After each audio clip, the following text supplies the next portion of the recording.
أعلن الاتحاد الإفريقي لكرة القدم كاف تتويج محمود كهربا لاعب النادي الأهلي المصري هدافا لبطولة دوري أبطال إفريقيا 2023.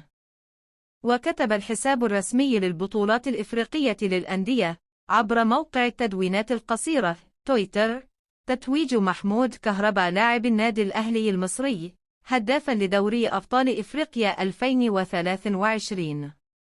وتوج الأهلي بلقب دوري أبطال إفريقيا للمرة 11 في تاريخه على حساب الوداد المغربي، وحصل كهربا على لقب هداف دوري أبطال إفريقيا 2023 مناصفة مع بيتر شالوليلي لاعب صن داونز الجنوب إفريقي برصيد 6 أهداف لكل لاعب.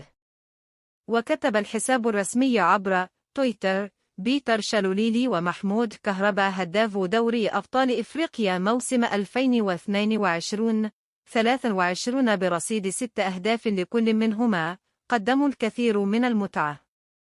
وأحرز محمود كهربا 6 أهداف في النسخة الأخيرة من دوري أبطال إفريقيا بعدما سجل 3 أهداف في شباك القطن الكاميروني، وهدف في شباك الهلال بدور المجموعات من البطولة، وهدف في شباك الترجي في نصف النهائي، وهدف في شباك الوداد بالمباراة النهائية.